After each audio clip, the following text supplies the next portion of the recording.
1, 2, 3, 4, 5, 6. Yes, check this out. Hopefully they don't have Ago for the Throat of their own. But now, with 1 mana available, we will lose 7 life for this, but it's fine. We can go ahead and pay 1 mana and exile 6 cards from our graveyard. Each card exiled adds 1 colorless, essentially, so let's get that Unstoppable Slasher out of here. Hey there, neighbor, and welcome to another MTG Arena Standard video. Yesterday, we looked at our first Spirit Dragon, Shiko. Today, we are taking a look at Teval, Arbiter of Virtue. It's a flying, life-linking 6/6 Spirit Dragon that has the text, spells you cast have Delve. For those of you that don't know, Delve is such a busted mechanic. We can see it says each card you exile from your graveyard while casting this spell pays for 1 generic mana. And Teval says whenever you cast a spell, you lose life equals to its mana value, but you can cast spells as if they had Delve. So once we get Teval on the battlefield, hopefully we have a lot of stuff in our graveyard at that point. So then Ugin, Eye of the Storms, for instance, as well as Sire of the 7 Deaths. If we exile 7 cards from our graveyard, we do have to pay 7 life because both of these do cost 7 mana, but we can exile just 7 cards from our graveyard instead of paying the mana cost for Sire of 7 Deaths or Ugin the Spirit Dragon. So that, utterly busted, and of course can help cheat out a lot of our other spells as well. So a few other new cards I'm looking at from this set. Lotus Light Dancers. It's a 3/6 zombie bard creature with lifelink, and it says when this creature enters, search your library for a black, green, and blue card and put those cards into your graveyard and then shuffle. Of course, Teval, he does want things in the graveyard to help cast our other spells with Delve, so filling up the graveyard will be quite important. So I thought this Lotus Light Dancers from the newest Tarkir set might be interesting to try out. Of course, Overlord of the Balemurk, can pay him for 2 mana for the impending 5, and then he will mill 4 cards. So that's another way that we can start to fill up our graveyard. And then these 2 other Soul Tie cards from the newest set. First, we have Gurmag Nightwatch. Says when this creature enters, look at the top 3 cards of your library. You may put one of those cards on top of your library and the rest into the graveyard. So another way to fill up the graveyard right there. And then another one, this is an instant, Rakshasha's Bargain. Look at the top 4 cards of your library, put 2 of them in your hand and the rest into your graveyard. So we have really good way of filling up the graveyard with this deck. I guess to round it all off, I am playing Up the Beanstalks. I have complained about this card, but you know what they say, if you can't beat them, you might as well join them. So Up the Beanstalk with the Overlord of the Balemurk to help fill up our graveyard. Great strategy. Just for some mana ramp, you guys know this green Overlord of the Hauntwoods, such a good card right now. Of course, you pay him for the 3 mana impending side. You still get the trigger off Up the Beanstalk. So that's kind of the entire deck. Do have a little bit of single target removal in 2 cut downs as well as 2 go for the throats. And then we have a entire board wipe with this new dragon, Scavenger Regent. Yesterday we looked at the River Regent, I believe it was, the blue dragon. Today we're looking at the black dragon, and his Omen side says each non-dragon creature gets -X until end of turn. So it's 2 black mana and then X. So a little bit like Meat Hook Massacre for those of you guys that do remember that card. That card was super busted. This one, of course, doesn't have the life link and life draining ability there. So maybe not quite as good as Meat Hook Massacre. I guess we could call it the Meatloaf Massacre. But yeah, all jokes aside, I'm pretty excited to try this new dragon out. He is also from the new set as well. And then the lands, yeah, just a bunch of Soul Tie colors just to help us hit all of them. I think we're mainly playing black and green. We don't really have too many blue. So, but yeah, I think the land's overall pretty good. And then, yeah, it's actually a lot of new cards from the latest set that just came out. It's 6 here, plus 4 is 10. 2 Lotus Light. Of course, the new Ugin, very exciting card. So that's 15 cards right there, plus, of course, Teval. So 19 cards from the latest set.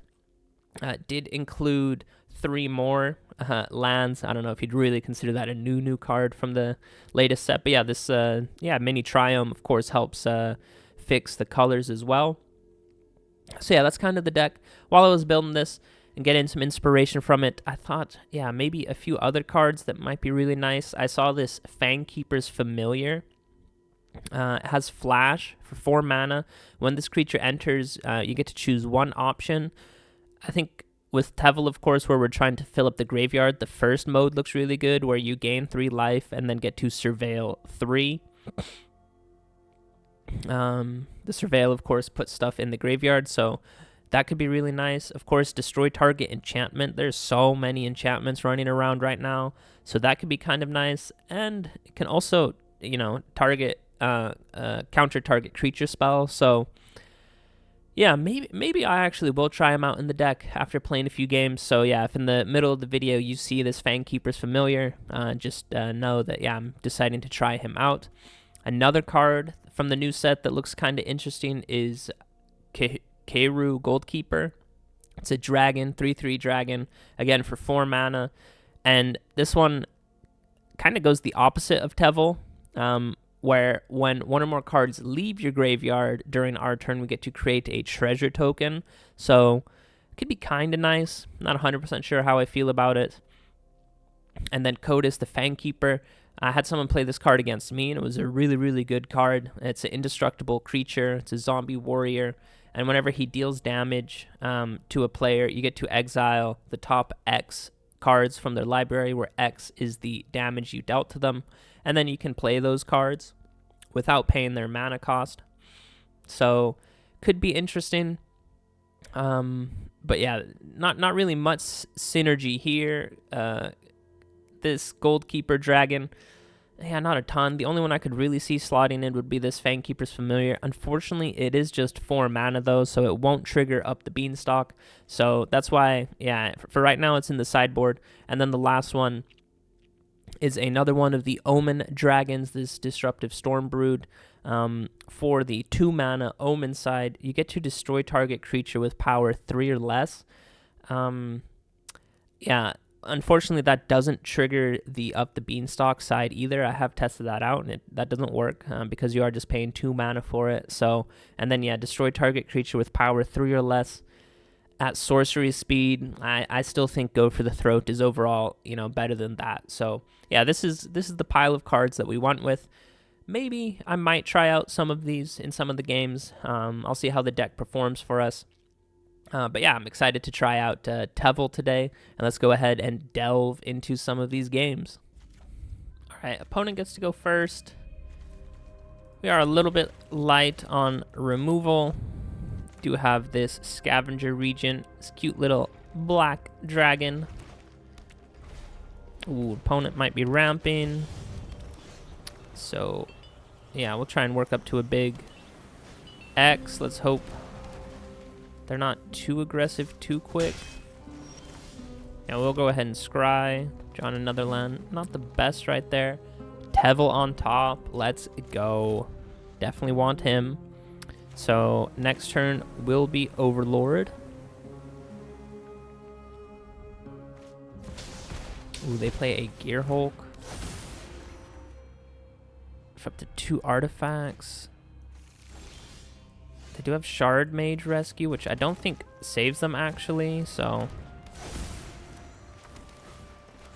Alright, well I guess they're just gonna hold on to that, right? So, well no, if we get Teval down we can instantly, does that say create a treasure token then? No, I don't know what. Alright, yeah, look at this. We can get Teval down. Oh, we don't have anything in our graveyard. Oh, that's my bad.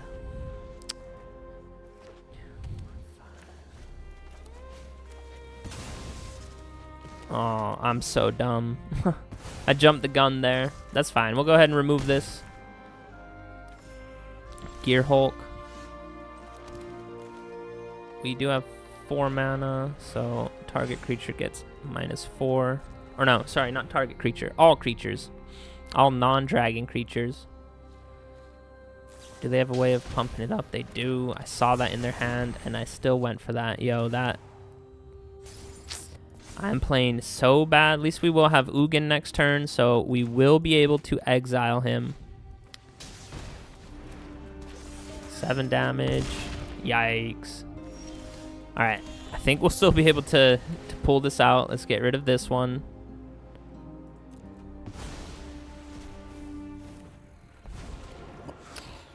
Let's go ahead and gain 3 life and draw a card.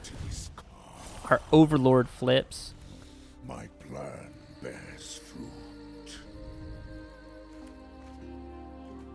So yeah, that was pretty messy from my side. Hopefully they don't have a way of pumping it up.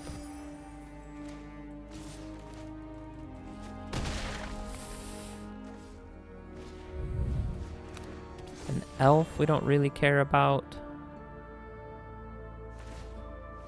They're gonna go ahead and equip it. We have 2 go for the throats, which is really nice, so we can get rid of both their creatures.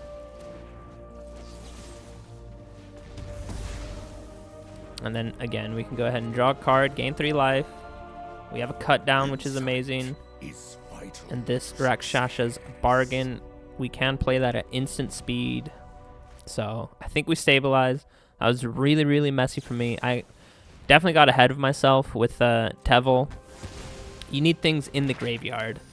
So yeah, let's go ahead and not pay any life. We will definitely take a Lotus Dancer and another Overlord. Go ahead and play a land, and then these have lifelink, so let's go ahead and get them down. Search for a black card, a green card, and a blue card.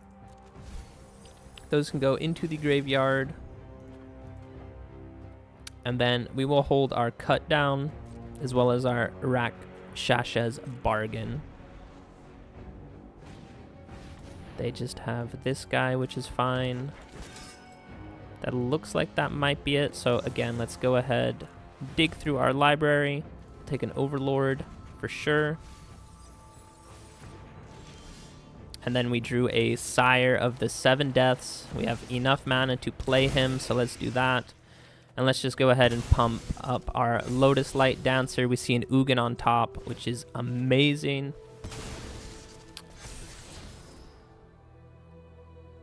And I think we just have 1 mana open. We'll keep it for cut down.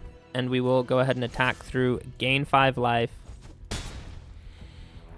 So back up to 10. Sire of the 7 Deaths, of course, has... oh, I thought he had Death Touch. I guess not. But yeah.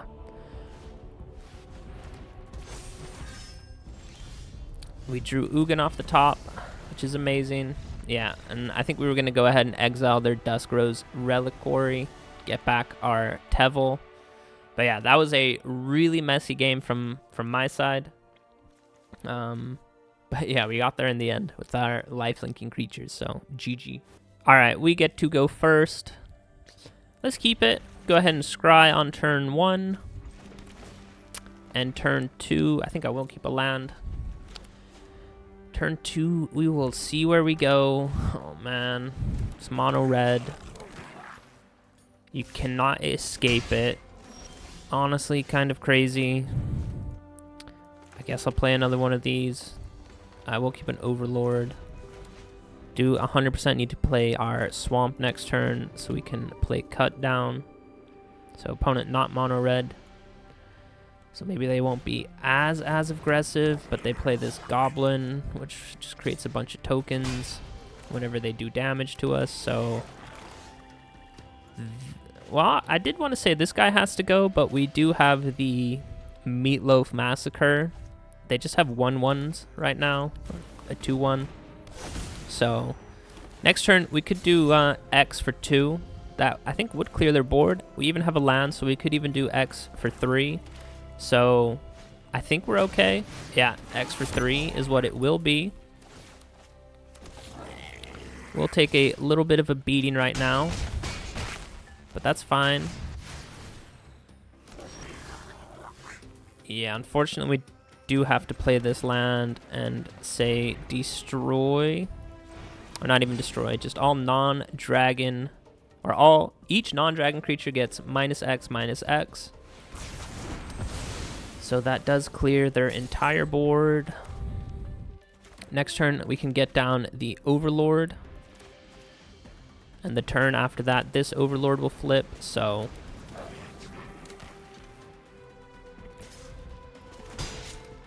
hopefully that's their only play.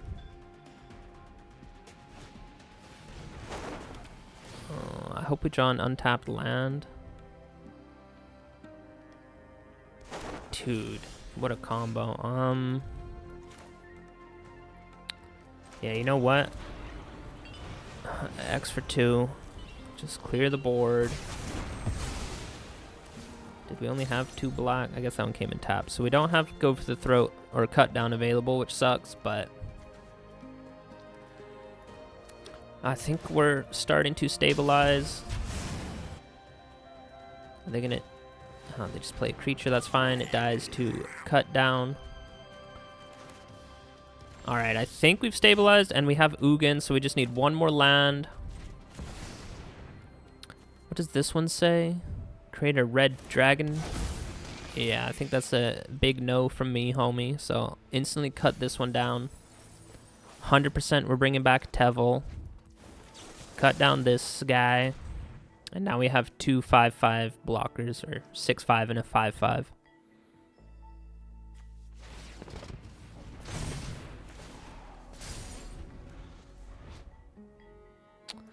I didn't know they could do that. Whatever. Goodbye, Overlord. 6. That one has Menace, so... how many cards are in our graveyard? 2, 4, 5. We don't draw a land. Unfortunate. I think we go ahead and get down Teval. And then we can hold these 2 guys back to block. I think they'll be disincentivized to attack us then. So we will just go ahead and pass. Pass the turn. I guess we could have attacked with the Overlord. Guaranteed our 7th land drop, but we can 2, 4, 5. Exile 5 cards, so Ugin will just cost 2 mana. Yeah, so next turn, if they didn't attack us, let's assume they just drew a land. I don't think they would attack us because we would gain 6 life from that. So they just hold that turn. It goes into our turn. Say we don't draw a land, so we have 6 lands available. We can go ahead and exile these 5 cards with the Delve mechanic. So Ugin would have Delve, exile those 5, so he would just cost 2 mana. So cast Ugin then, could exile this Menace double striking creature. Then we would lose 7 life for that, because Teval does say whenever you cast a spell. Could go ahead and attack with him right away though to gain 6 life, and then yeah, we would have an Ugin on the board. Could instantly do his +2 to gain 3 life and draw a card. So we would have gained 9 life next turn. So I think we had it. Opponent was just a little bit too slow. And yeah, we saw how good this Scavenger Regent can be when they play out a lot of, yeah, kind of tiny little dork creatures. Just go ahead and wipe the board. So GG. All right, opponent gets to go first. We'll keep this hand just because we have beans. But... let's hope we can draw our 3rd land. It looks like we're just playing against Island Pass. So they're holding up a bunch of counter spells. No, I guess not. They drop a creature. We'll still go ahead and get down beans. Let's hope we draw a land that's untapped. Of course, it's the furthest thing from a land.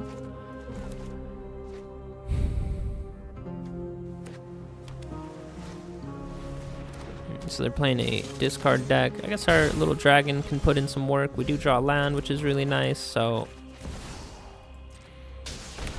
And we get to draw a card off of that. So, yeah, next turn, we can go ahead and clear the board.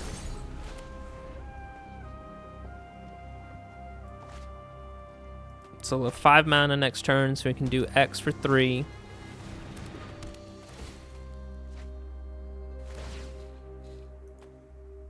Even though, let's hope they don't draw another card.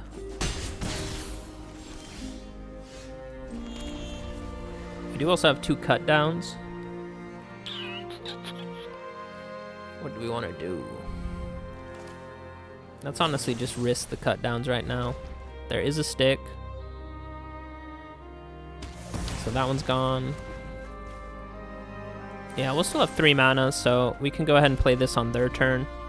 So I think this is the play, instead of tapping out to cast the X -3 for our Scavenger Regent. Oh, and they let that go, which is amazing.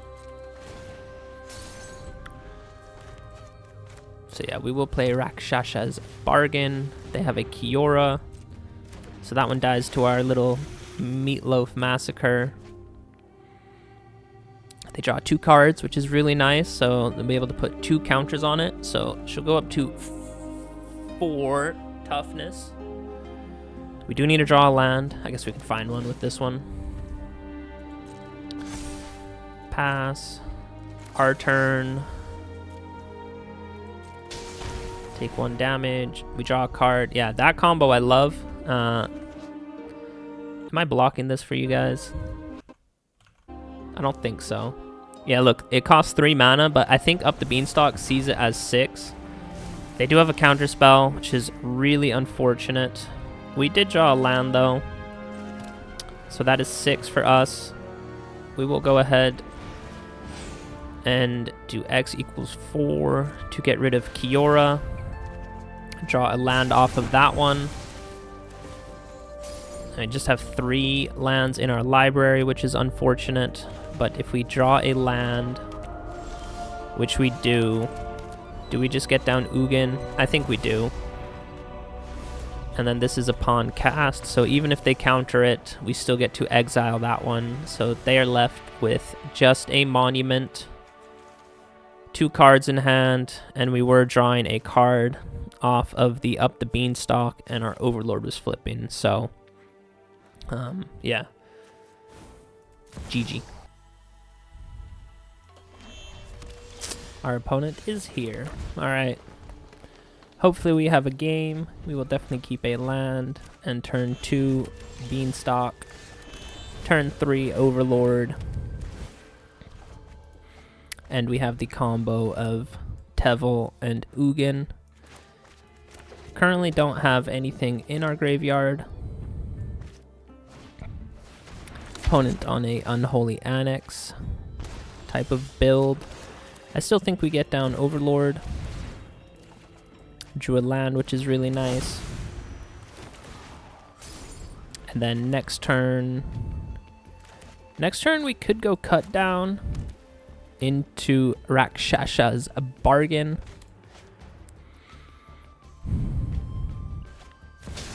They have Bloodletter of Aclazotz.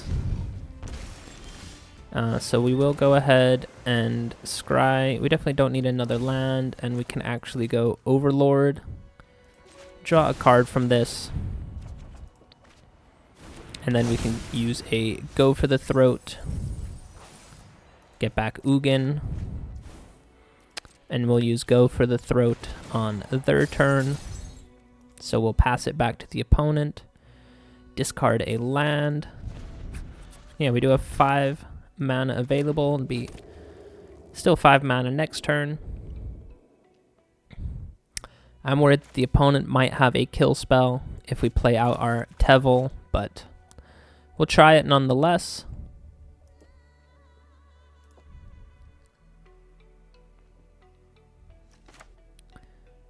Ugin, Eye of the Storms.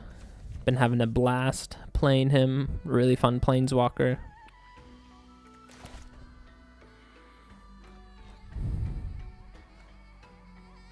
opponent thinking what they want to do.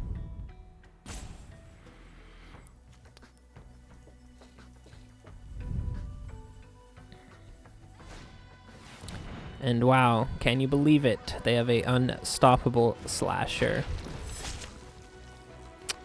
We will pass it to attack steps. Go ahead and use a go for the throat on their bloodletter.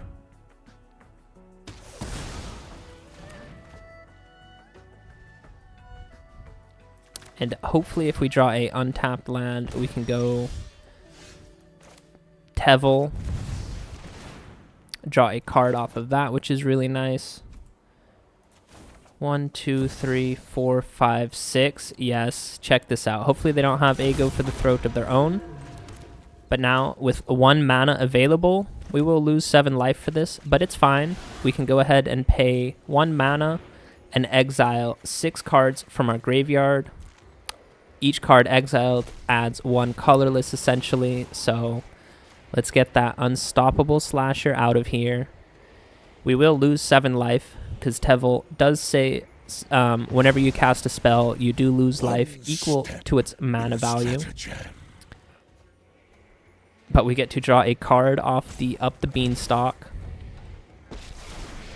And with Ugin, again, we can go ahead and draw a card and gain 3 life. So now they have 2 things that they have to deal with. They choose to get rid of Ugin, which I am fine with. Open your mind to possibility. And then are they just going to unlock the ritual chamber? We have another Ugin we could play. Also have a Sire of 7 Deaths. Yeah, opponent does just unlock, which is fine with me. What do we want to do, guys? I think we go Ugin. We'll keep that Ugin down there. So we are losing 7 life for this. So that is a pretty hefty chunk of our life total. We'll go ahead and exile this demon. Draw a card. We will go ahead and gain 3 life and draw another card. And then we will attack for 6 damage and gain 6 life. So we're back up to 12 life. Our Overlord flips. We can go ahead and drop off a land. And we have a full grip of cards in hand. So yeah, that's the combo with Teval. Just being able to cast stuff with Delve is so nice. Play a Day of Judgment, which is kind of crazy. Here's an unstoppable slasher. But we will just, again, go ahead, plus up. We can cast Sire of 7 Deaths. Let's get this unstoppable slasher out of there. Draw a card. My resources And next turn, our Overlord will flip. Might honestly need to get rid of their Unholy Annex pretty soon. They are drawing a lot of cards off of that.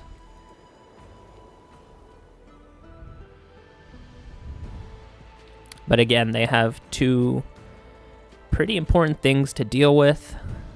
They will take 2 damage if they don't play a demon card.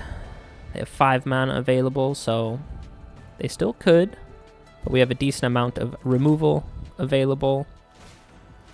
They have a Deep Cavern Bat. Let's just go ahead and get rid of that one right away. So they see our entire hand. They just have 3 mana available. And we will have 9 mana next turn. So they draw a card. You know what? I'm going to... I hope we either see... Oh, Ugin, we can use his ultimate ability. Let's go. So we only have 1 more Ugin and 1 more Sire. That is a little bit unfortunate, but we can go ahead and play Ugin for free. Get rid of their Unholy Annex. And then let's just play Overlord. Down to 27, 26 cards in library. So I don't want to play too many cards. The wise. We do know that they're playing quite a few kill spells. Discard a land.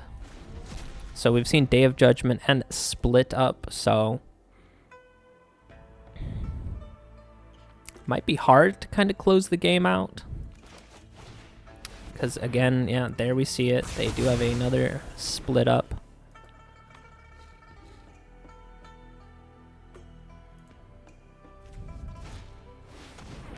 And they have another Unstoppable Slasher. Go ahead and cut this one down.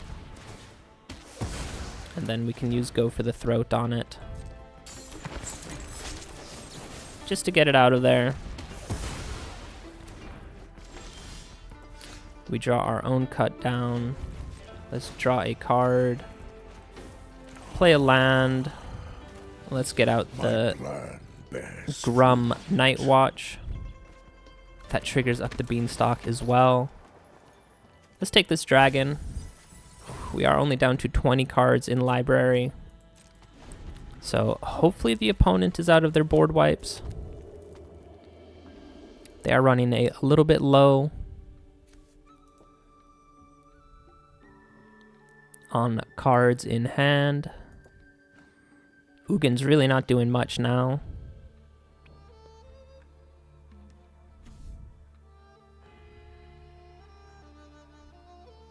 I guess I should have played the Sire of Seven Deaths that one turn, but I was afraid that they had a board wipe, which they did, so I didn't realize that it's only until end of turn. That's my bad.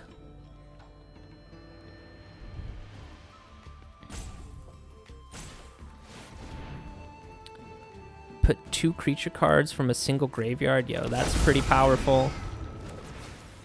But we will definitely go for the Throat on their Teval. I guess it's technically our Teval.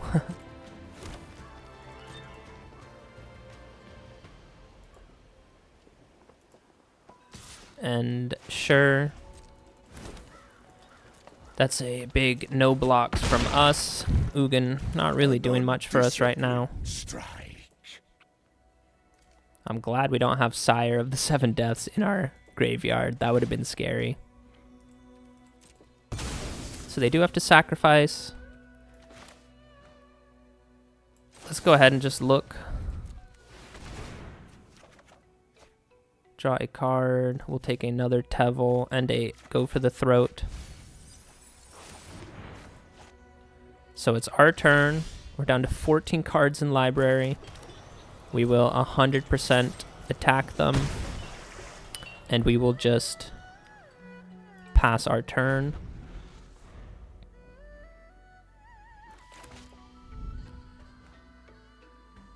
Opponent down to 6 life. Let's hope they don't have another push pull. If they do, we can kill the Teval with Go for the Throat. Wow. And there is a Sire of Seven Deaths down there. I don't get why they didn't get that one last turn.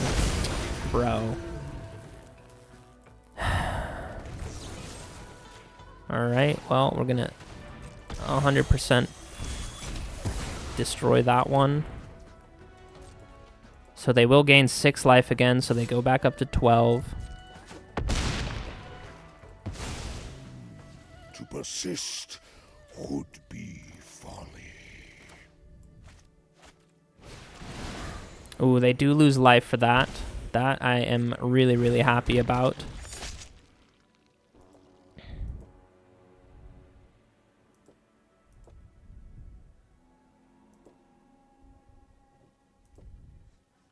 And they are just down to 1 card in hand.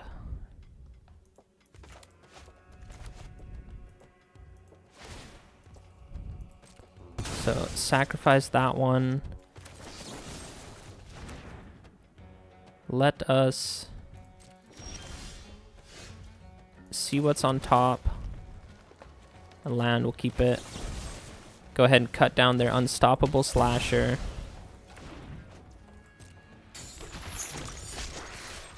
And then take them down to 6.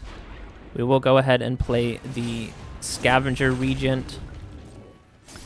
They have 1 card in hand. They get to draw for turn. Their Unstoppable Slasher is tapped. Let's just hope they don't have another push-pull. And let's hope they don't have a Day of Judgment. Shieldred, that is pretty brutal. Ooh, they have to discard a card. I don't think they read the ward cost, so we can attack for 2 over the top.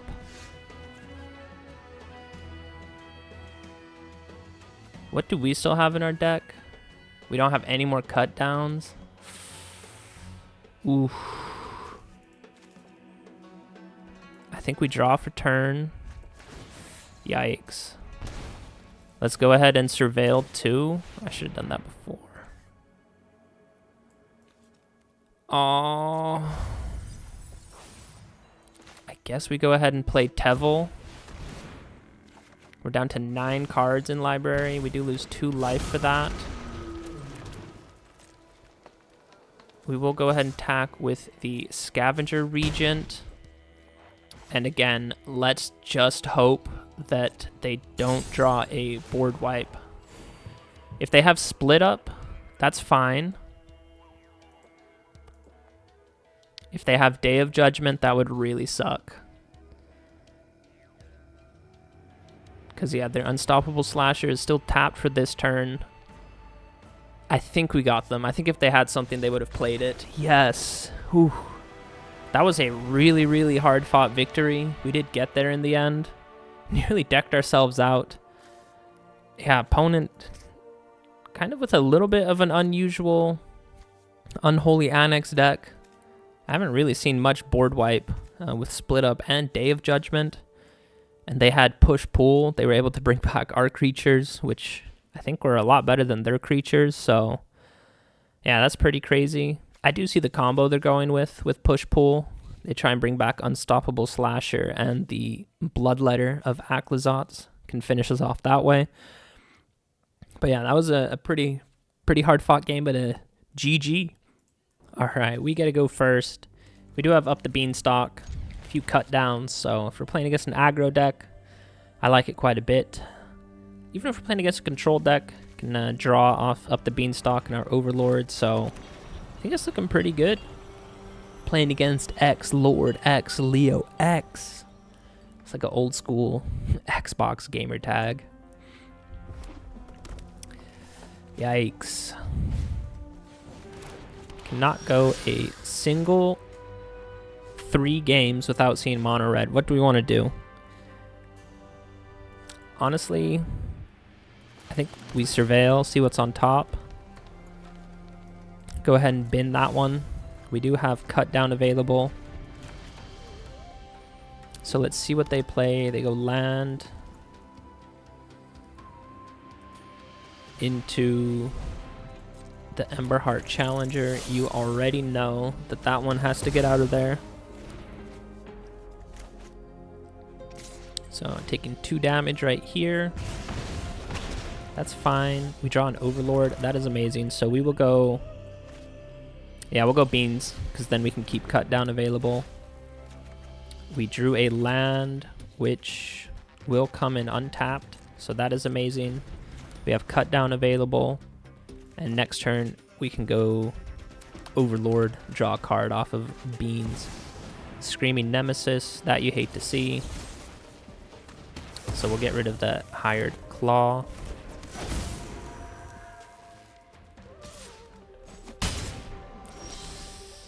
Ooh, I was going to say, hopefully we can draw a cut down. What do we do? Do we play this one as a blocker? Do we play Balemurk? I think we play Overlord. Or do we play... I think we go Overlord. Just get the mana to ramp a little bit. Draw a card. Fortunately, it is just a land. We are up to 5. Next turn will be 6, and we can play the Overlord out, but again, the Screaming Nemesis is such a good card. Can't really block it, because if we do block it with our Overlord, it gets to do 5 damage to our face. Ay, ay, ay, man. These red creatures just feel so incredibly pushed.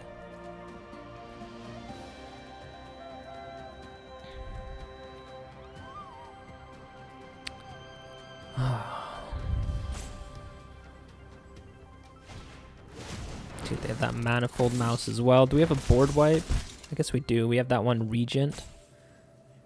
Let me put one of those just on top.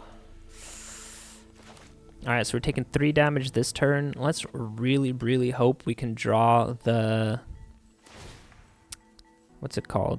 The regent. What is our cute little dragon called? The scavenger regent.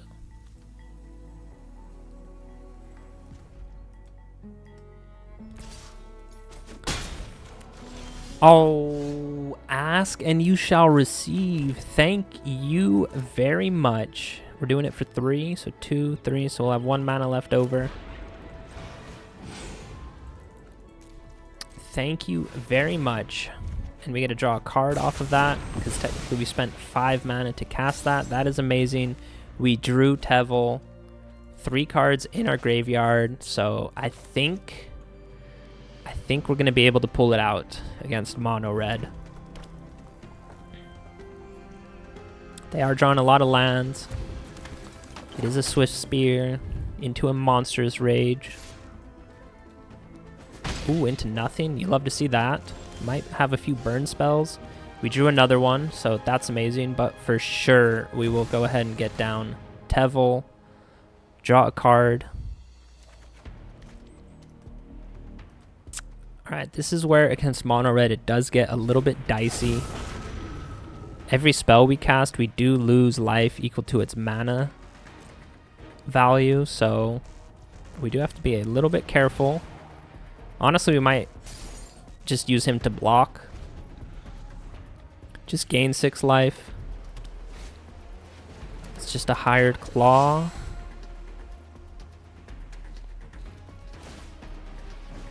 I could give it haste. Ay, ay, ay. I think we'll 100% block the claw. You know for sure. Well, Monstrous Rage. Yeah, that would put it up to 6.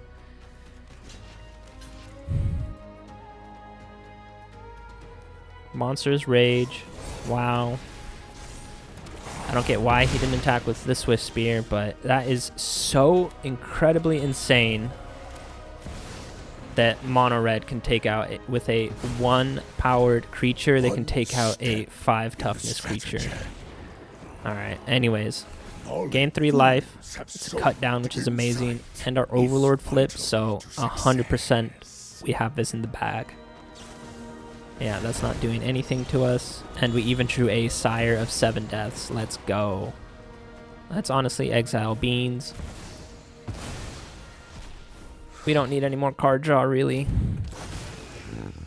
Because we have enough card draw with Ugin. Gain some life of that. And attack with our Overlord. Bap. Hit him for 6. Ugin can go ahead and ultimate next turn. Nice. Nice little mouse. Nice little mouse. Honestly, yeah, let's just get it out right now. Bah! Get out of here, mono red. Nobody wants to play against you. Alright, neighbor. We are back with the post-game wrap, and we saw a few games with Teval, Arbiter of Virtue, and we saw how good his delve mechanic can be when we do have our graveyard filled up, and we do have either Sire of 7 Deaths or Ugin, Eye of Storms in our hand, being able to play them for free, or for heavily reduced mana cost. If we have 5 cards in the graveyard, of course, these only cost 2 mana then, which is amazing. Such a good mechanic.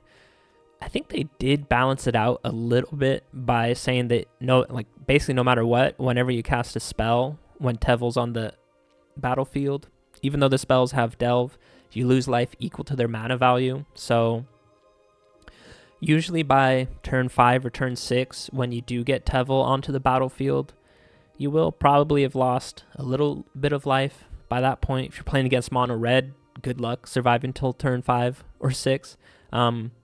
But anyways, yeah, it did feel a little bit dicey sometimes. Casting either Sire of Seven Deaths or Ugin, because we would go down to like 3, 4, 5 life, which like I said, can be a little bit risky sometimes. Of course, Ugin right away you can gain 3 life by using his +2 ability, and of course when you cast him you get to exile something, so that's amazing. And Sire of Seven Deaths does have lifelink. He also has Vigilance and First Strike and Reach, which is amazing. So if he does stay alive for a turn, he can gain you basically all of that life back. So overall, really nice combo with those cards. I think about halfway through filming, I decided to cut the... I forgot those like dancers or whatever that I had. I took 2 of those creatures out, and I added, I think, 2 more cut downs and 2 more go for the throats, and I went down on 1 of the scavenger regent. I still really like the scavenger regent. I think it's Omen side, the Meatloaf Massacre side basically, is really, really good. Of course, with the new set, there are some people who are trying out quite a few different dragon builds, so if you are playing against a dragon deck and they have kind of a go wide board, it will be kind of hard to remove all those dragons, so that's why I included 2 more copies of Go for the Throat and 2 more copies of Cut Down. The Cut Down and Go for the Throat is just so needed right now with all the mono red decks out there, the Pixie Bounce deck, This Town Ain't Big Enough going after their Otter token with Prowess. You just need so much removal right now, which is a little bit unfortunate. But other than that, I think the lands work really, really well. And you guys already know the combo with Up the Beanstalk and some Overlords, just the value you get from that. So good.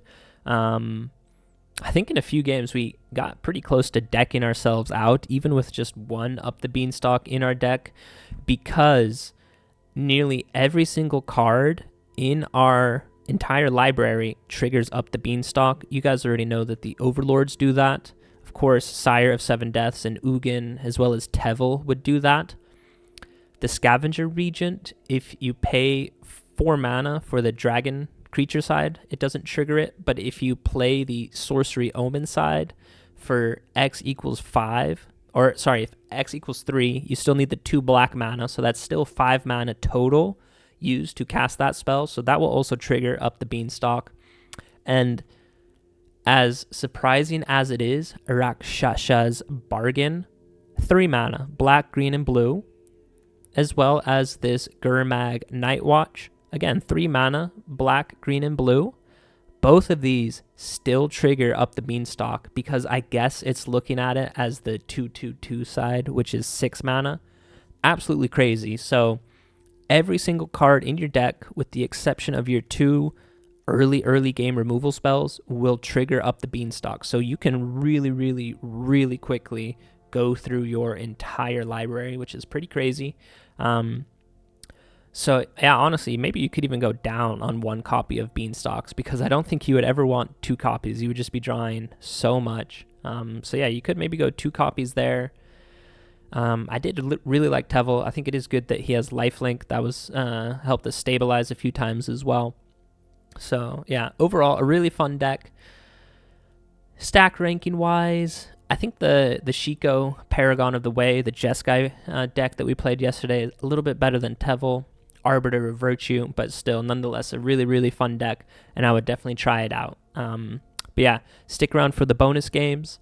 Know that I love you guys. Peace out. Bonus game.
must heed my count. Equilibrium must be restored.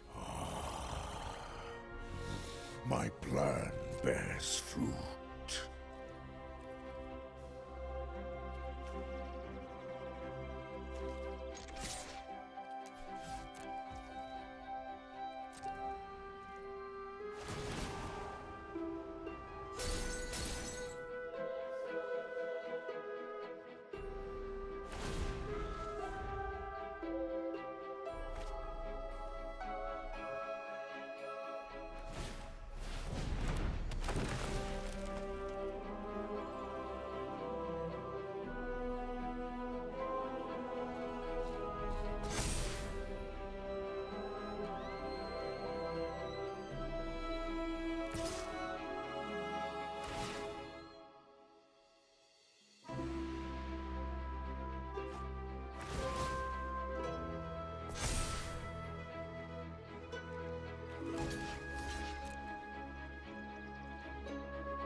Insight is vital to success.